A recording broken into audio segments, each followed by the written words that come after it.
Okay, we are live.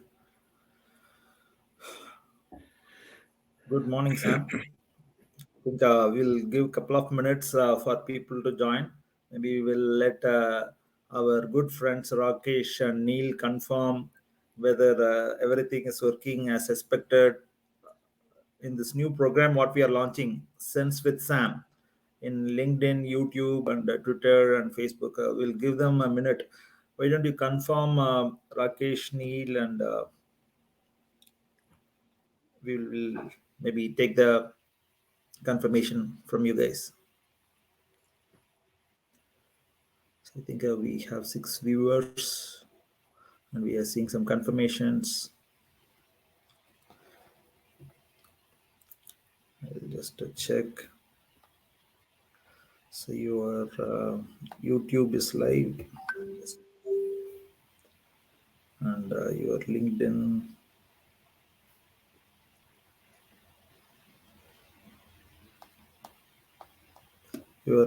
is also live.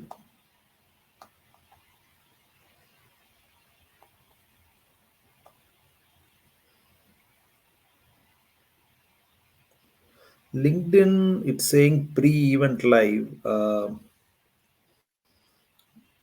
So Okay, well, let's start. yeah, sure, sounds good. I think we'll start. So very good morning, Sam. I think wanted to thank you for the opportunity you are giving to moderate this program. So, just want to hear what exactly you are trying to accomplish with this program, Sam, Sense with Sam for 2024. Thanks, Sean. Good morning, good evening, and good afternoon to everyone. Greetings from Chicago. It is indeed a special privilege and honor for me to have this opportunity to interact with you. The main purpose of this initiative is to begin a broader global conversation at this critical time when we are all facing lots of challenges. There are challenges at global level, local level, national level, and people are at times confused, concerned as to what is going on all over the world. In 2024, there are elections coming up in India as well as in the US. And I believe 2024 is going to be critical in shaping the future of this world. Everywhere, democracy is under strain. We have seen what has happened in the US. Many of us have concerns about what is going on in India. And I'm one of those who firmly believe that without victory of democratic liberal forces, the future will not be bright for a large number of people. At global level, there are concerns because of Ukraine war, what's happening in Palestine and Israel, concerns about China on Indian borders, concerns about Indian neighborhood, issues that may flare up in Taiwan, and ongoing wars in almost 21 places in the world.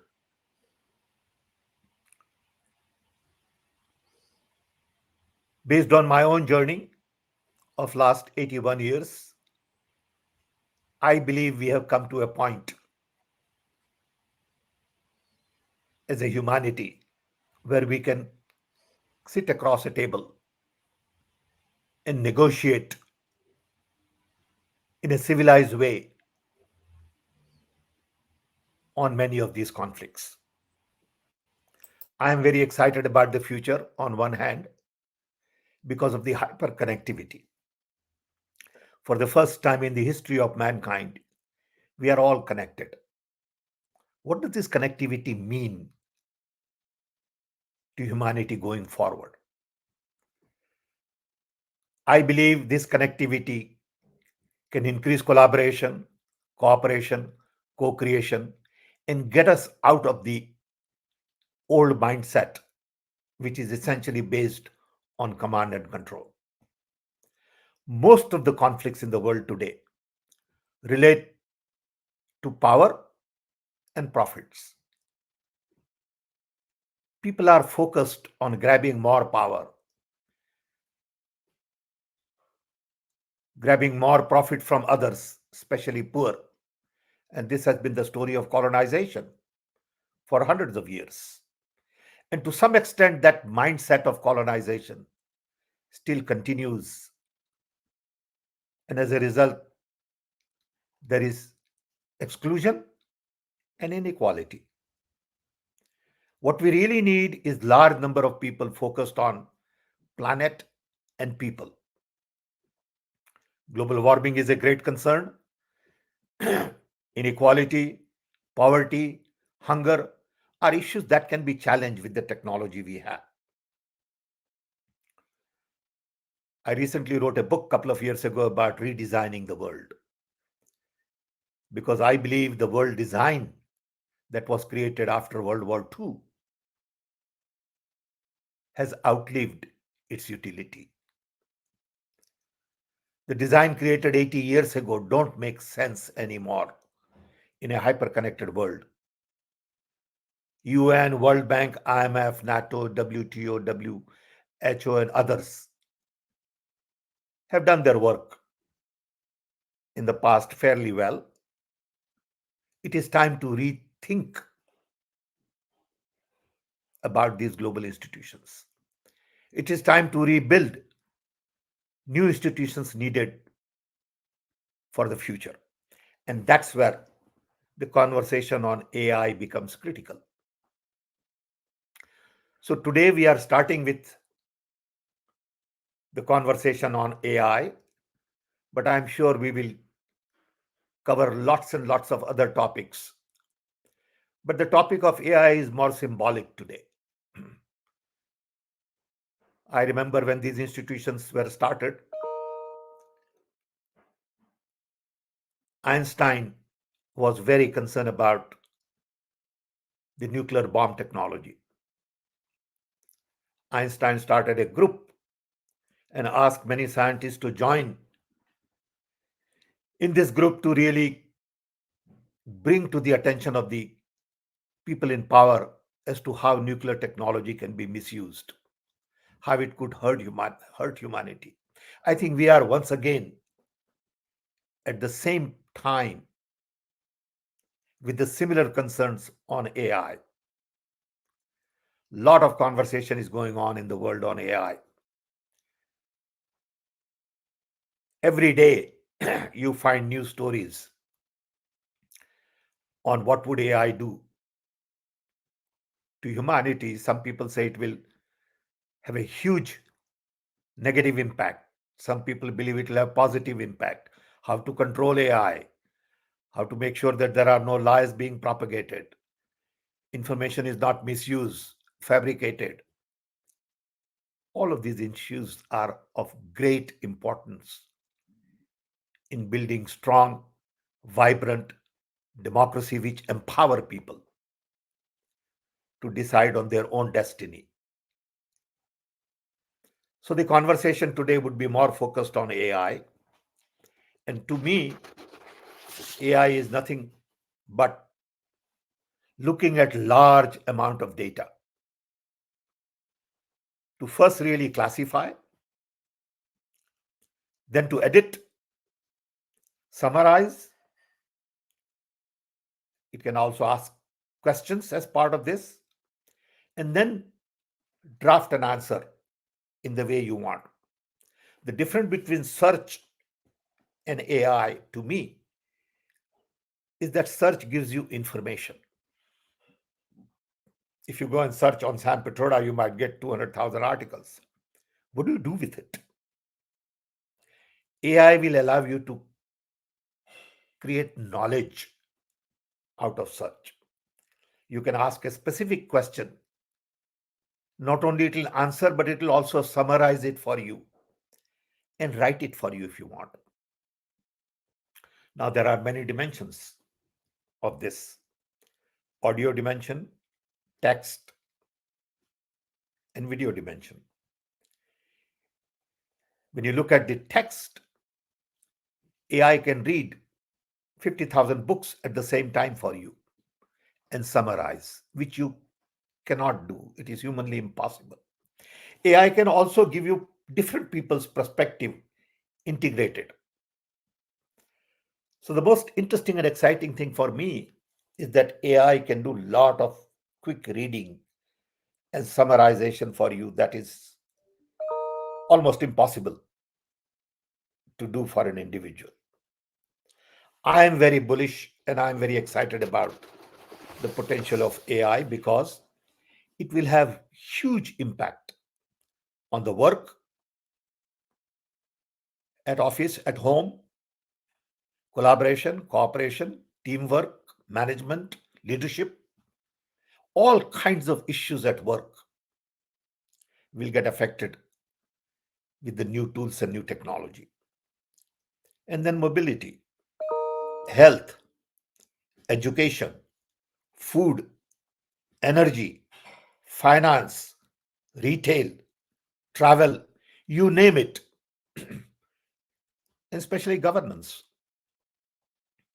AI will have huge impact on citizen services. There is not a single area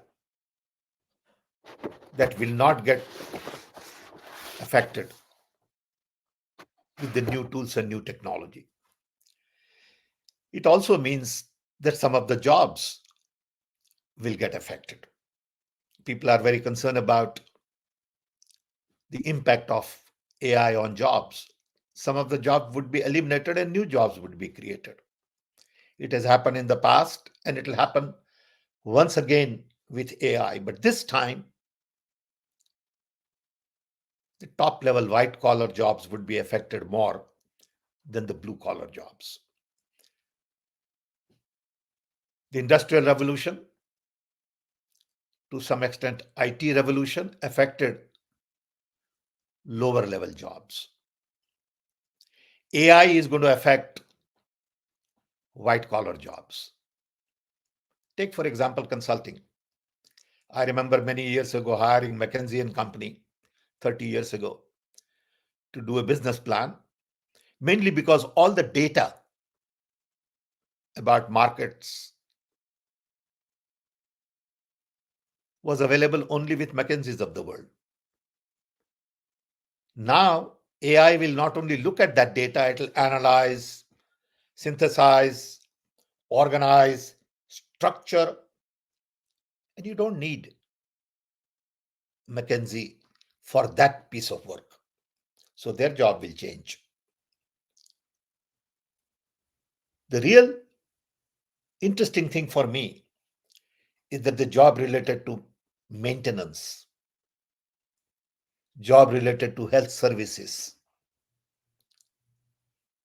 will have very little impact because of AI. And I believe these jobs will get elevated. And my dream is that as a result, income inequality will get addressed. So I have lots of interesting thoughts on it. We'll explore it. But I thought this little, maybe a longer introduction, will set the stage for conversation today. I wanted to take this time mainly because this is the first in a series of conversations.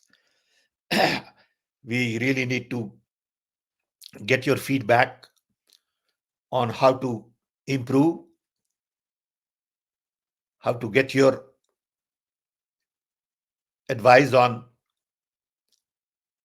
increasing the reach and also increasing and improving the richness of the conversation.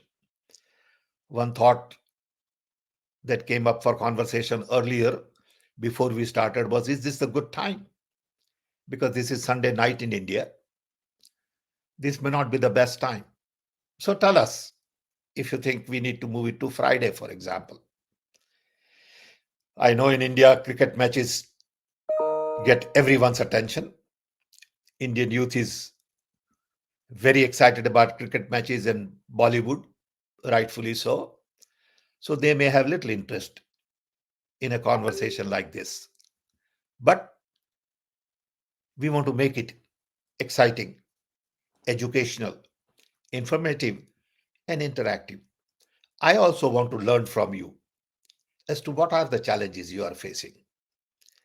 So, once again, Sean, Rakesh, and everyone, thank you for organizing this. And now we can open up for broader interaction and hope we'll have a rich conversation. Thank you.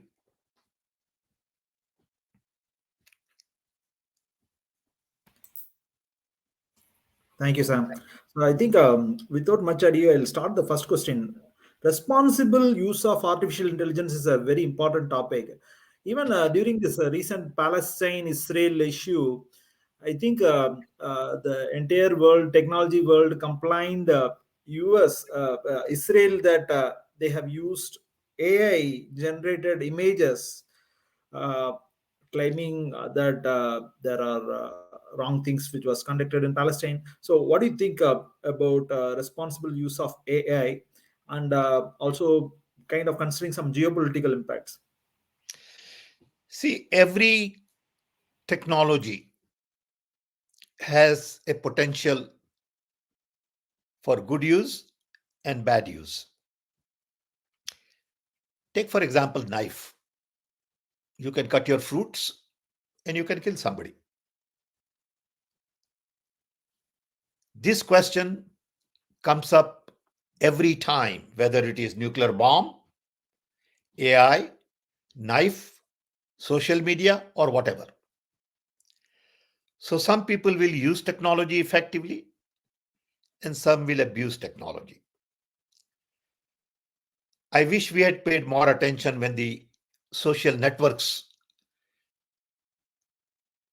or social media was becoming popular.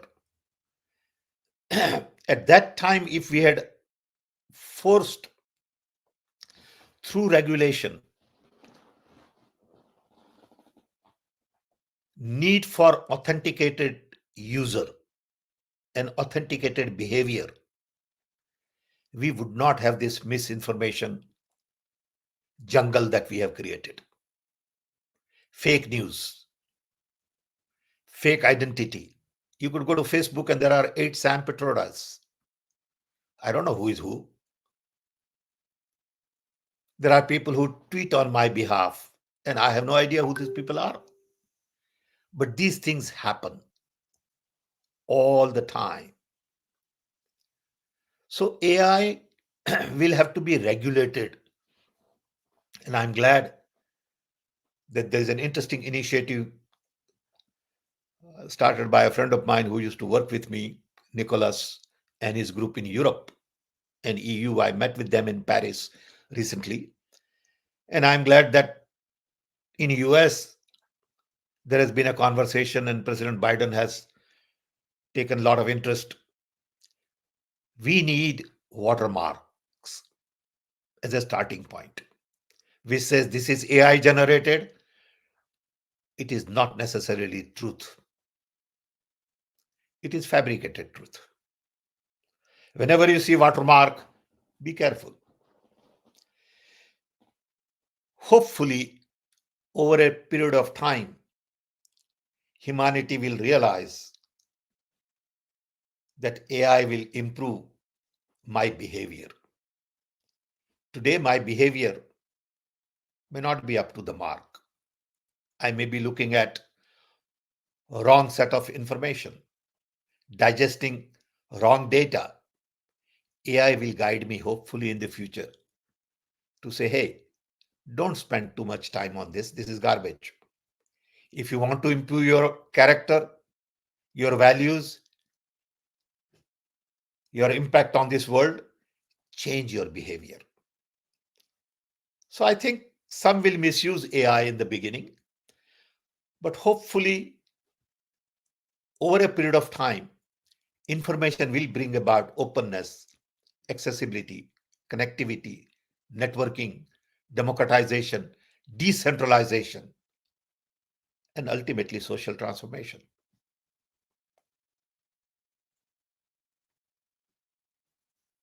Sean?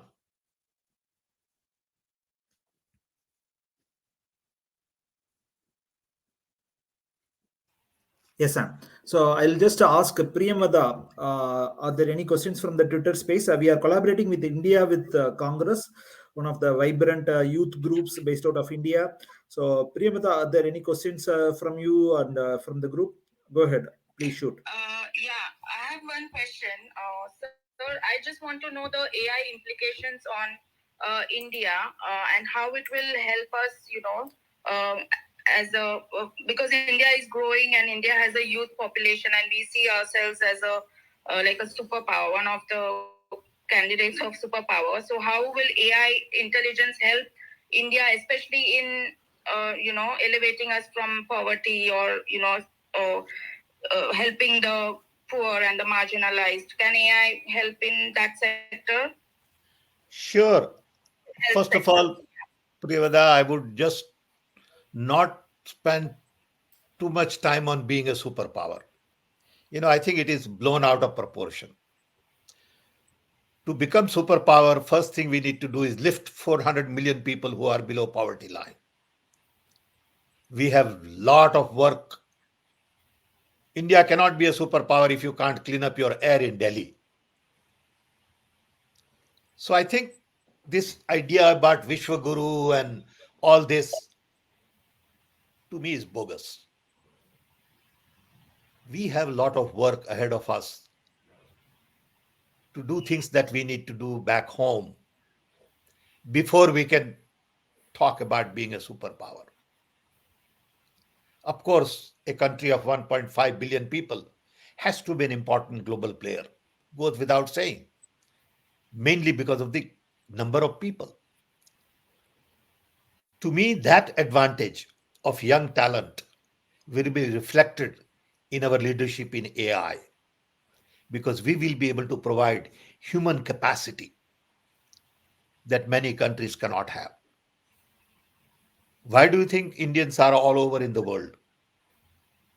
They are in the US running largest corporations, banks, governments. They are in Europe, they are in Africa, they are in Asia Pacific, they are everywhere. Middle East. Why? Because we have been able to develop human capacity in management, technology, IT, software. And I think same thing will happen in AI. World will look at India for the AI talent, but that doesn't make us superpower. The only way to become superpower, according to me, is to really improve conditions in India, improve environment, reduce poverty, hunger, get rid of slums, and lift 400 million people who are below poverty line. That is the challenge.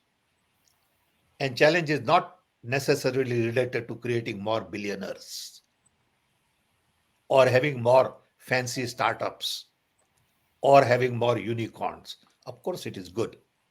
I admire that. I wish all of them lots of luck.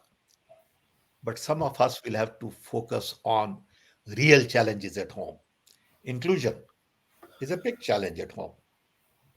Caste structure.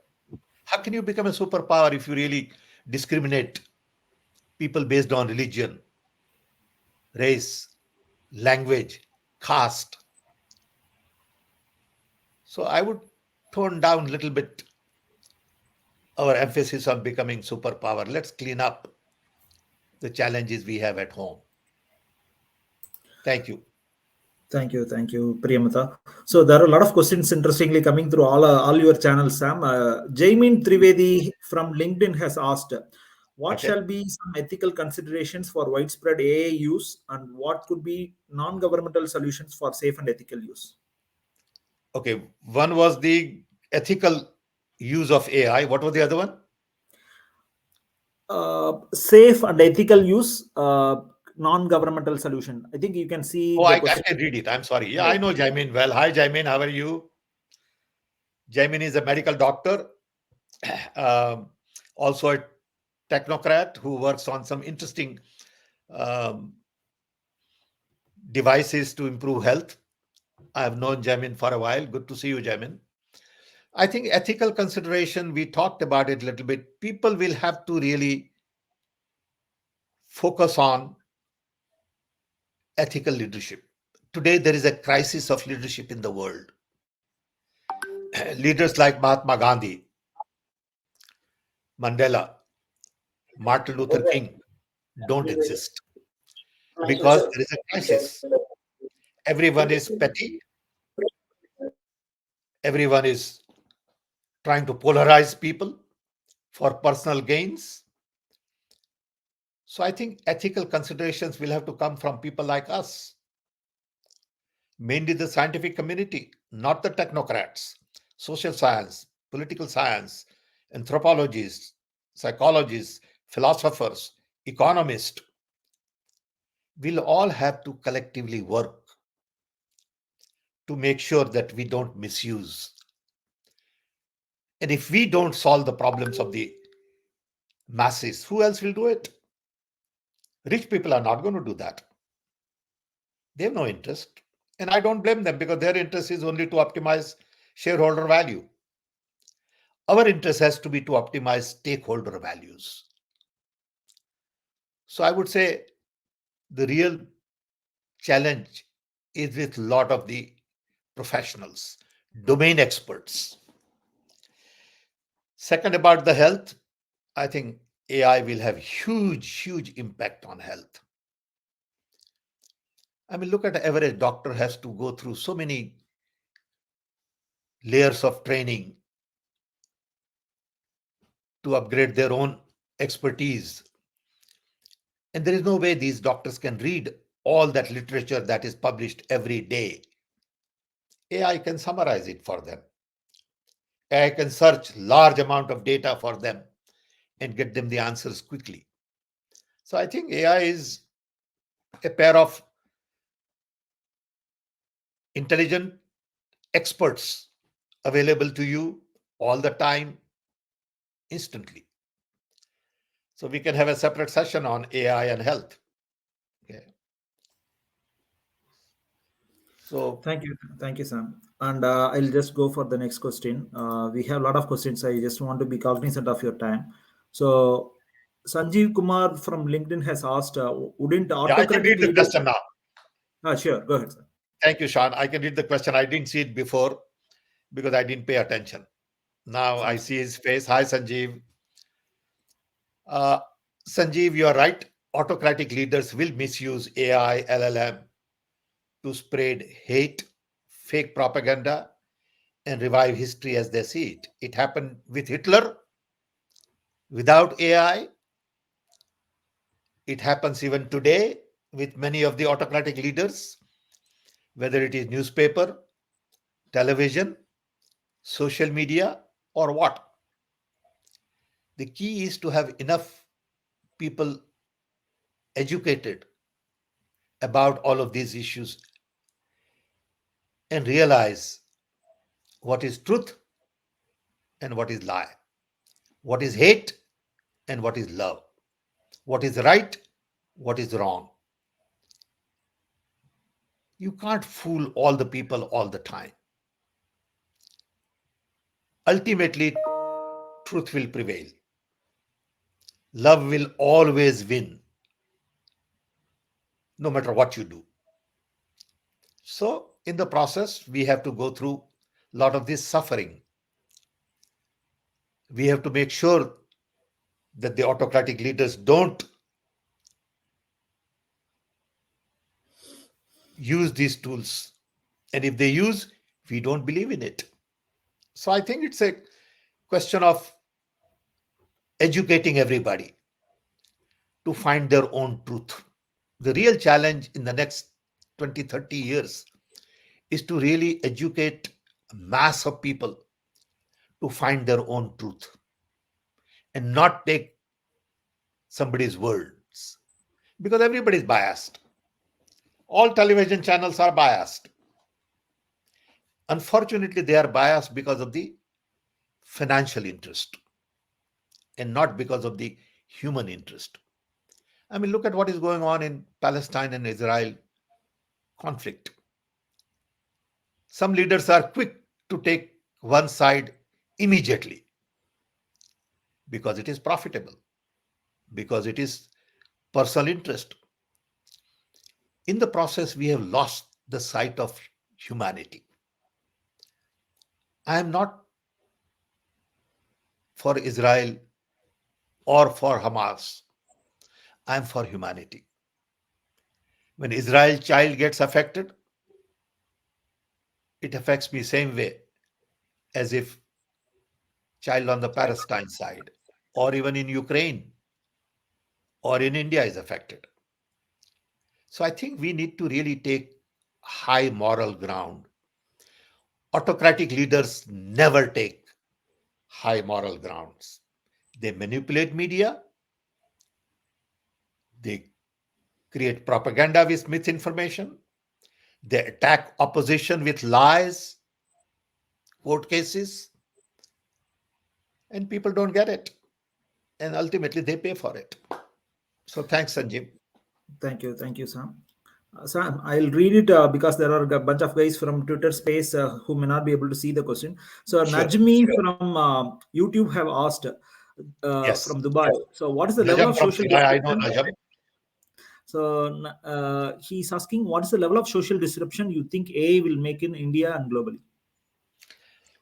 Well, social disturbance would increase if you misuse AI and if you believe in that misinformation. Okay. So you'll have to learn to find your own truth and not rely on what has been given to you. Today, if there is misinformation about something, everybody starts talking. Recently, there was some misinformation, not only misinformation, lie, that Sam Pitroda brought Adani to Rahul Gandhi. I mean, it was on some television channel. I don't pay attention to it because I don't care what people say. I don't worry about what others say. But in the process, I must have gotten 100 calls from friends, relatives. Is it true? Are you sure? The point is, you should have that much confidence in Sam Pitroda if I'm your friend, that Sam would never do that. If you don't, we got a problem, my friend. So I think we will have to develop our own trust, our own confidence, our own understanding of people, and not take media lies seriously. It's a problem today, you know. But I that's the world see. we live in. Thank Thank you, you. Najam. Thank you, Sam. I see a bunch of commentaries. So Wasim from Facebook is saying AI is being used for spreading hate. What are your thoughts, Sam? At least in India. Well, not only AI, I think television is used for promoting hate. Newspapers are used for promoting hate. Anchor leaders are used to promote hate. Social media is used to promote hate. So why not AI? If you are in the business of promoting hate, you got one more tool. Okay, so they should be all excited with AI. But then it's up to us Okay, to see what to believe and what not to believe. sounds good. There are a bunch of commentaries we see like right to education, right to health, right to employment, right to home with brotherhood. A lot of people are engaging. I am very kind of Kapil, impressed. Kapil Saab from Meerut. Yeah, Go back to the Kapil's question. yeah. It Yeah, was Hindi mein, it was in Hindi. Yeah, Kapil Saab. No, it was in English. Sorry.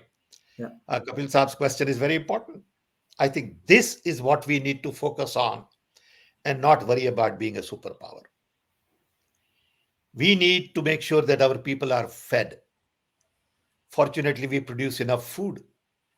but we don't have proper distribution and delivery systems to make sure that the food gets to the right people at right time. That's why there is hunger. Hunger is not that because we can't produce enough food. We have surplus food. Right to education, we do have right to education. Do we implement in practice? Right to health is not there yet. Can we provide health services at lower cost? Some states are doing it. I know Rajasthan has done a very good job on distributing medicine at free of cost. Right to employment is tough in a country where unemployment is very high. Right to home is a challenge for next 50 years perhaps, or 30 years, because India needs close to 150 million of good homes. Look at all the slums. And then we talk about being superpower. I mean, when G20 was there, people had to hide all the slums in India. So global leaders don't see slums. I'm not ashamed of the slums. It's there, accept it. What are we going to do about it? By creating walls to hide slums is not going to solve national problem. So I think, Kapilji, these are important issues and we all have to work on it. We know it's there. What are we going to do about it? Each one of us at community level, local level, and not expect Delhi to solve all our problems. Delhi cannot solve. Delhi is not capable of solving these problems. So we need community participation. For that, we need strong civil society. But civil society is under stress when democracies are under stress. So it's a challenge. Thank you, sir. And from Facebook, Meenakshi Dahiya is asking, propaganda is propping anti-equality regimes everywhere. How can AI stop democracy backsliding? Won't it get appropriated too? Meenakshi, this is a challenge. It is a challenge in AI and it's a challenge in social media. I don't think AI will solve these problems overnight. It's a process and not a product. Democracy backsliding can only be prevented by courageous people. If people are not willing to speak and take positions and remain coward, authoritarian leaders will jump all over you. That's what they want. They create fear by filing court cases, putting people in jail, so that people don't come forward and speak up. And this has been going on in the history for a long time. Nothing new. So people will need courage. And you can use AI to build that courage. You can have better data, better analytics, better information, but you got to speak up. AI is not going to speak for you. You need real people to speak up and challenge. Sounds good, Sam. I think Basant before Kumar, going, yeah, Basant Kumar's question from LinkedIn: what would be the proactive steps, especially in the education sector, so that we are able to tap the job market in AI? I think we need to train more people in AI. There is no other alternative. You got to create more schools, more experiences, more laboratories, more institutions on AI. If I had to offer a solution today, I would create like NIC, National Informatics Center. I would create a separate institution like CDAC we created during Rajiv Gandhi's time. I would create a national institution for AI, not funded by private people, but funded by the government. No matter what you say, private funding comes with lots of strings attached, directly, indirectly, underneath. If government decides to take 5,000 good engineers and create All India Institute of AI, to me, AI is more EI. It is enhanced intelligence. more so than artificial intelligence. There is no artificial intelligence, but that's the word people use. I would call it more like EI. It is enhanced intelligence. This set of software helps me improving my own intelligence. But ultimately, I am in charge and not machine. I tell machine what to do. I'm not afraid of machine taking over me. It'll never happen because I will dictate what machines will do, how I will use it. And if machines tells me to do something which is not proper, I won't do it. A great AI software through all kinds of analysis would say to Sam that kill somebody because it is in the larger interest of humanity. I won't do it. So I would say, as an answer to your question, we need national institution on AI, but that will require, like you say, cloud computing infrastructure, training, talent, huge amount of investment, and it's not an easy task. But if we pay attention to it today, we will have upper hand because we have highly talented young Indians. I tell you, when I started CDOT in 1984, I tell people today that CDOT was successful only because of two reasons and not because of Sam Pitroda. One, political will provided by Rajiv Gandhi with total trust and confidence, with autonomy, flexibility, freedom, budget, and two, young Indian talent. I mean, these kids were so good. I have great respect for them. They are all now, in big jobs all over the world, from America to Australia to Europe to India, you name it, Asia Pacific. Those bright young Indians with lots of talent made it happen. Same thing happened with supercomputer. When we started CDAC was successful because once again we had political will from Rajiv Gandhi, who says, go build your own supercomputer. We put a team together in Pune and we built supercomputer in 36 months. Credit goes to young talent. Okay, I sir. am very high on young Indian talent. They are great kids. We need to give them challenge, support, backing, confidence. And that's our job as old people. We need to shield them. And if we can't do that, we can't build the talent of tomorrow. Okay, Okay. awesome.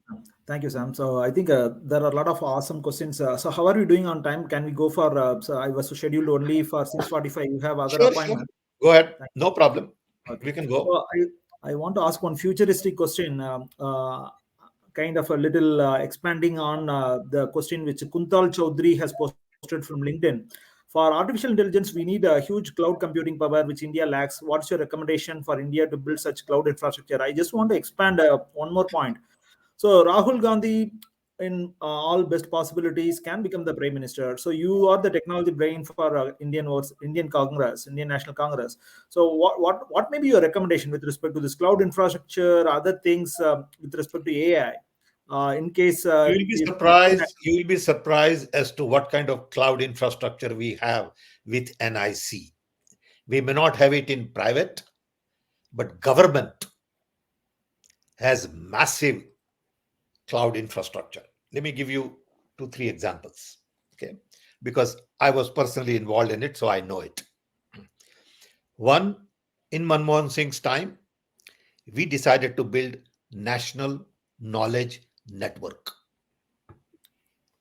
at the cost of $6 billion. As part of that, I remember having a meeting with 40 people for 2 hours, including all army, military, generals, scientific community, and everybody, to really request US military to vacate spectrum that they were occupying And this was going on for 2, 3 years. Nobody could resolve it. So Dr. Manmohan Singh called me and said, Sam, why don't you have a meeting on it? So I called a meeting and I said, look, we are not getting out of this room until we solve this problem. We solved the problem. They said, we will release that spectrum, but we need $8 billion or $6 billion worth of fiber optics network. Will you guarantee that? And I said, okay, I will try to guarantee, after I speak with the right authority. That evening, I went to Pranab Mukherjee, who was then finance minister. And I told Pranab Mukherjee, I said, sir, we need this. He said, no problem, Sam, go do it. We had all the support. With that support, we built a national knowledge network to connect 1100 nodes with then 4 gigabit bandwidth to connect all our universities, all our scientific labs. That network is operational today, fully operational. When a friend of mine, professor from Harvard, Michael Sanders, came to India, he and I addressed 500,000 people, 500,000 people on a video call. People don't know these things. And he was surprised. He said, Sam, how can you connect so many people? I said, this is India. Because we can just ask 100 universities to bring 500 or 700 people in each auditorium, and they add up. In addition, at NIC, we build massive cloud infrastructure. We have a national cloud and we have 4 regional cloud. One in Bhubaneswar, I think one in Hyderabad, Delhi, and Pune or somewhere. So government has massive cloud infrastructure. Private doesn't have it. Like here you have Google and Facebook and all. We don't have that yet. Agree. But you got to build it. Okay, thank you, Sam. So from LinkedIn, there is an anonymous user who have asked, can you please lay down your opinion on how technology professionals can contribute towards upskilling fellow Indians on AI, ML, cloud without being part of full-time political landscape yet contributing in these areas? Just start schools, give tuitions, donate your time, invite people on social media saying, I'm teaching something on AI, and then give them certificate from you. Someday that certificate will become very important. If your content is good, people will respect your certificate. So I think you can do a lot. Ankush Shukla from LinkedIn is asking, is it possible to misuse artificial intelligence for our democracy or fair elections in India? Well, you can misuse anything. You can misuse knife, and I'm sure you can misuse AI. Fair elections in India are of concern to many people. It has to do with electronic voting machine. It has to do with election database roles. It has to do with election bonds.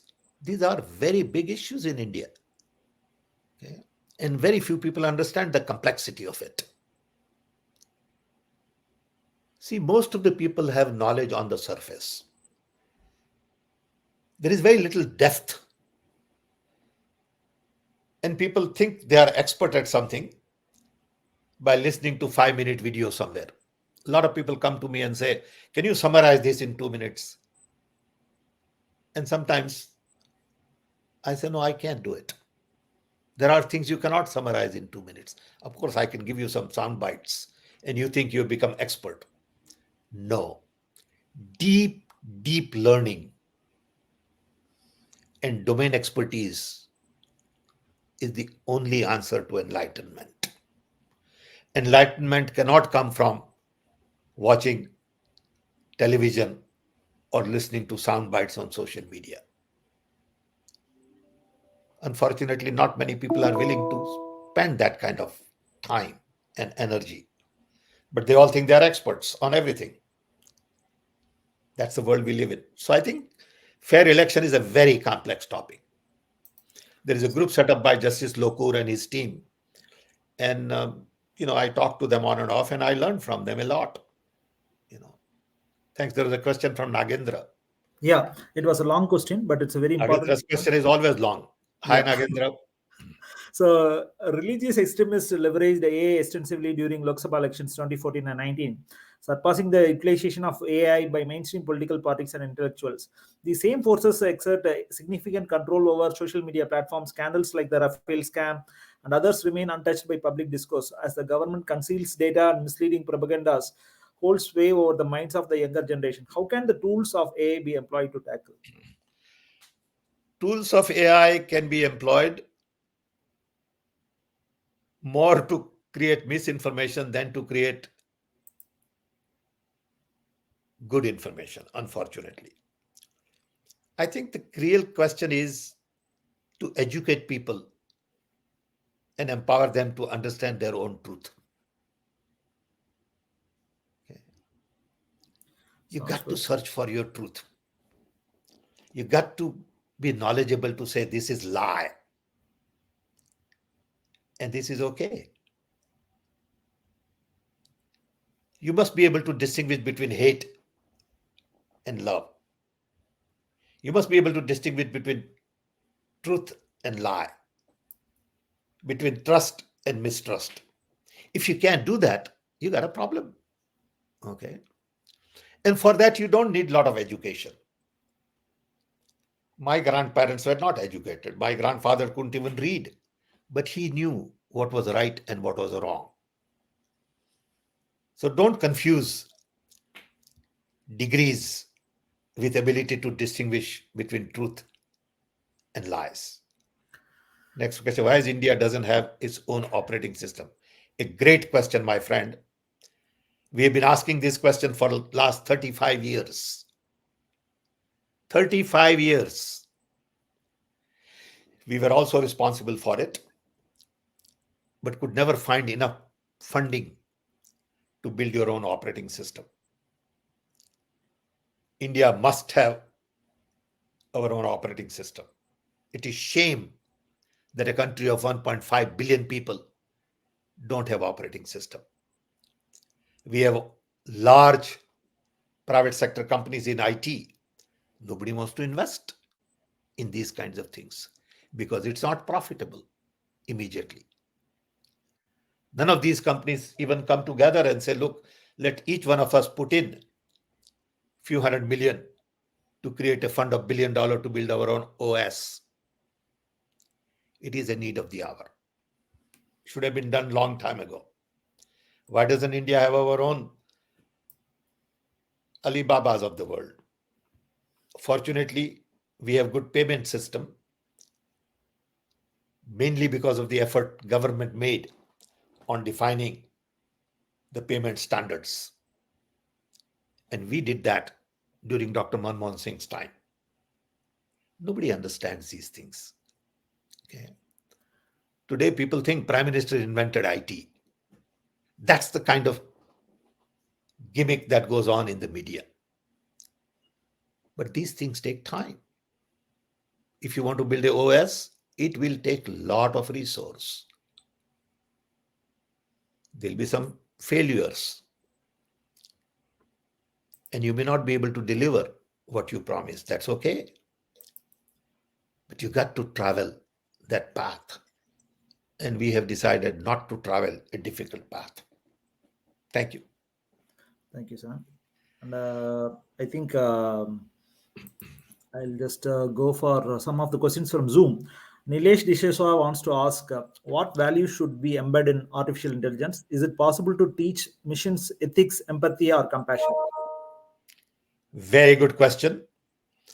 Uh, I'm in the process of filing a patent on similar ideas.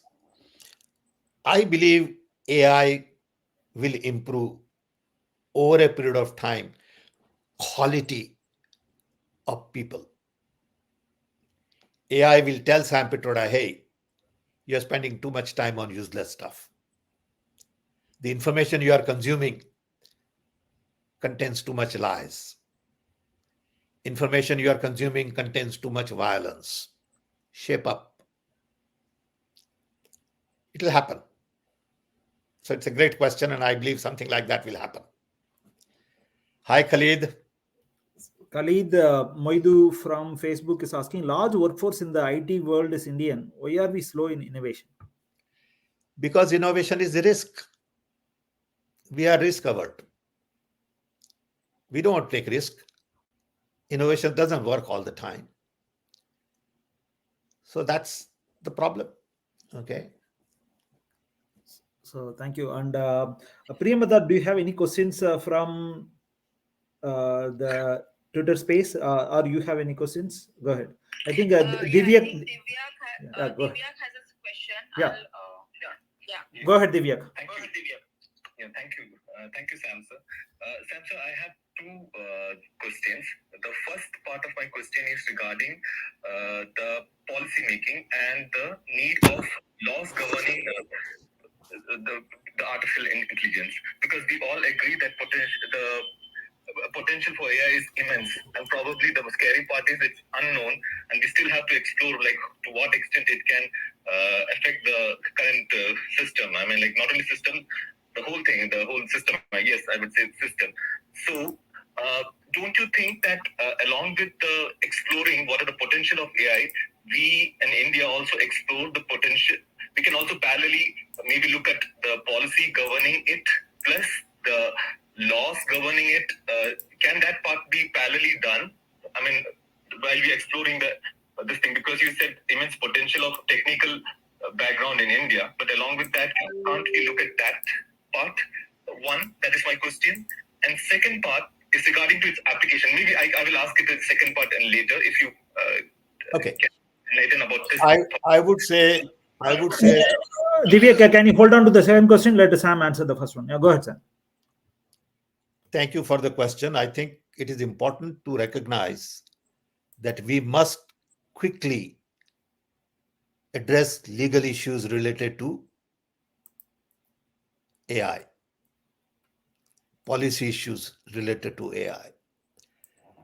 I would request Indian authorities to look at EU document on AI regulations. It's a great start. Start looking at it now before it gets out of hand. Insist that there is a watermark. Insist that there are stricter rules. And insist that people identify themselves. Just one rule. I think Twitter is doing a good job on that. One rule that I am Sam Pitroda on social media. I must take responsibility for what I say. I can't hide behind a curtain and start spreading hate through bots and through all kinds of fake names. That should be stopped immediately. And that will go a long way. So I think these are very important issues. Okay. Go ahead with your next question, Divya. Yeah. So my second question is regarding the application of AI. So I was just thinking, like, since the machines won't have emotions or biases, so at least now, I mean, like, it will be fairly on data. The AI machines or AI programs will be working on. So can it be used to have a very equitable and transparent distribution of wealth in the country? Maybe let's say something like a loan waiver for farmers or as a support, wherein like currently the netas say on their bhashan, okay, I will be distributed so much. But where is the proof? I mean, it's all just in the nare, I believe. So something can. But for that, you don't need AI. For that, you don't need AI. You shouldn't be really having technology looking for solutions. Okay. Those policy decisions can be made now. Okay. For equal distribution of wealth, you don't need AI. You need other policies. Of course, AI could help in analyzing data.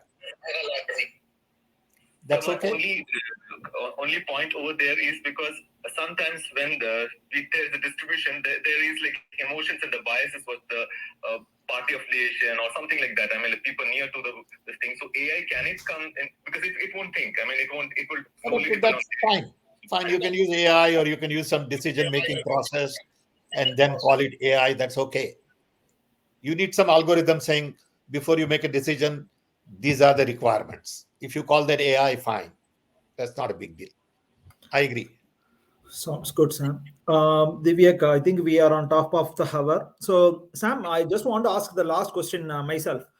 So, the last week, I think Rahul Gandhi and a bunch of the opposition in India got the mail from Apple that there is possibility of that there is a state sponsored attack on many of their iPhone devices. So, and there was statement made by Rahul Gandhi and many of the opposition leaders, and Apple also made some subsequent statements and things. So, what do you want to comment upon on that, Sam? Well, I don't know enough details, but I can tell you one thing that we know that government in America and in India and in Israel and in many countries use all kinds of tools to monitor people who are in opposition or public figure or have courage to say the truth. It has been going on for many years.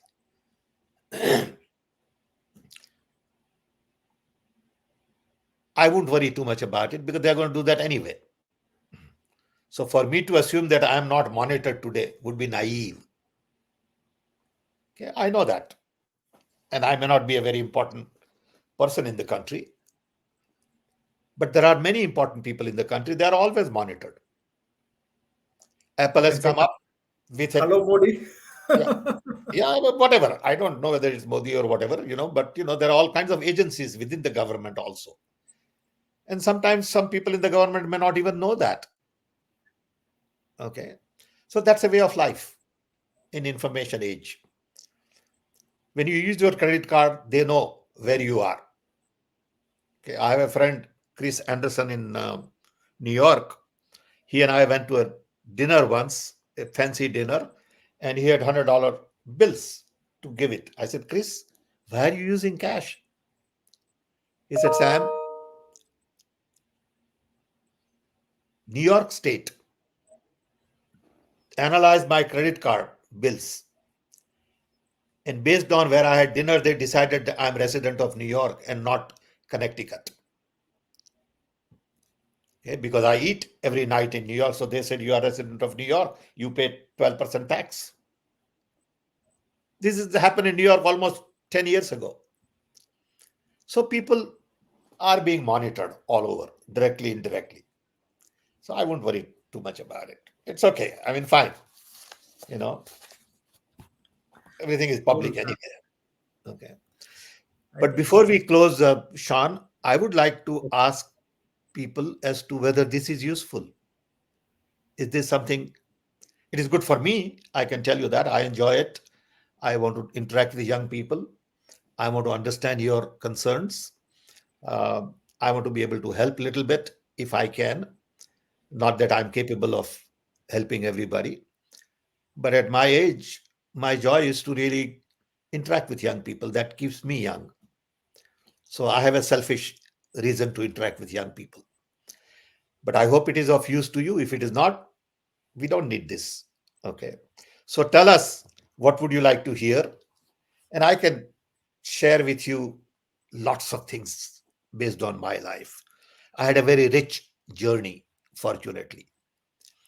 Many of you may not know, but I am 81-year old, telecom engineer, um, came to America on a boat in 1964. I've been in US for almost 60 years.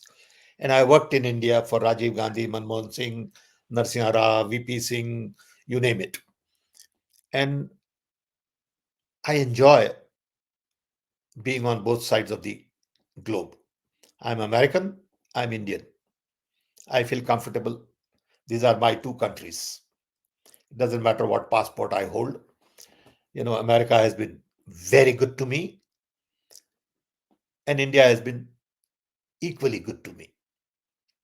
So I would love to share my experiences if that's of interest to you. Thank you, Sean.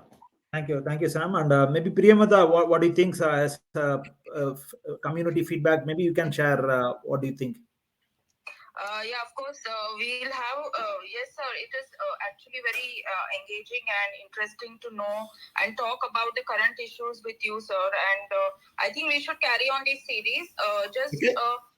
If we could, create this Sure. link a little earlier, because I think this was the first of your sessions, and we had just been informed just a few hours. So probably the reason we didn't get much, like, there No were a few problem. people, but we'll get few more audience if we are able to get this share this link ahead of time, like ahead of your Sure.